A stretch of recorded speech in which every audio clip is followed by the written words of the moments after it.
ରାମ ଭାଗ୍ୟ ଅଛି ଆଜି ଖରାପ ବିଚ୍ଛେଦର ଛାୟା କାହିଁ ପାଇଁ ସୀତା ନେବେ ଏଇ ପଜାକରେ ଖୁର୍ଚ୍ଚିତ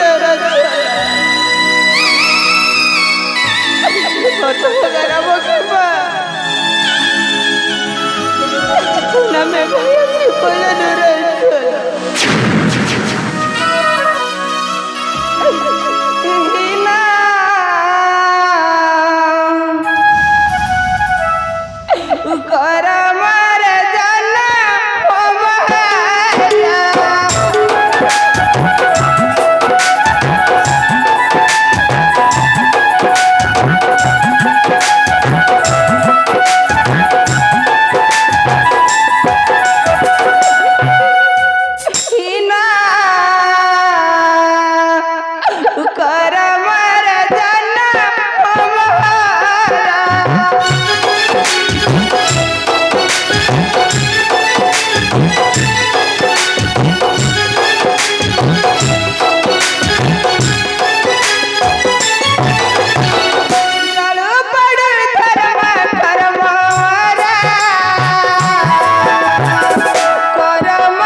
भाई तुमर कौन होइछि भाई चिन्हरे लक्ष्मण से किछ नुहे कहा को वर्जन करिवे भाई कहा को वर्जन करिवे भाई ए काले लक्ष्मण आसी से स्थाने मिलिले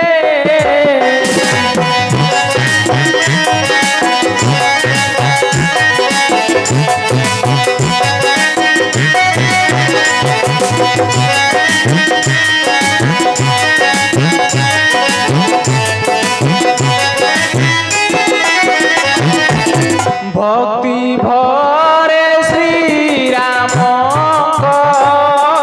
पादे प्रमिले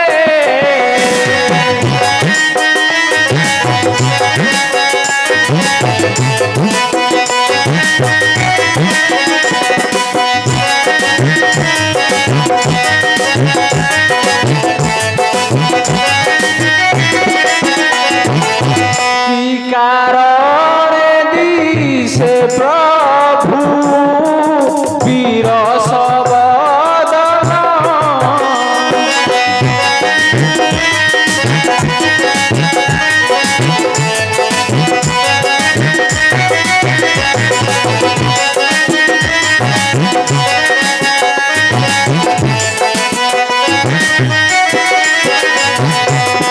स्थिर किंपाई मने कुहर घूराण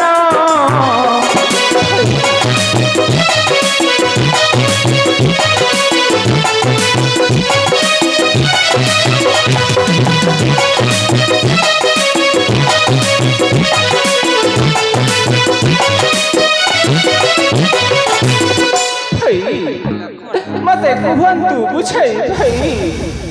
कहा को वर्जन करिवे बोली कहउछंतु भाई लक्ष्मण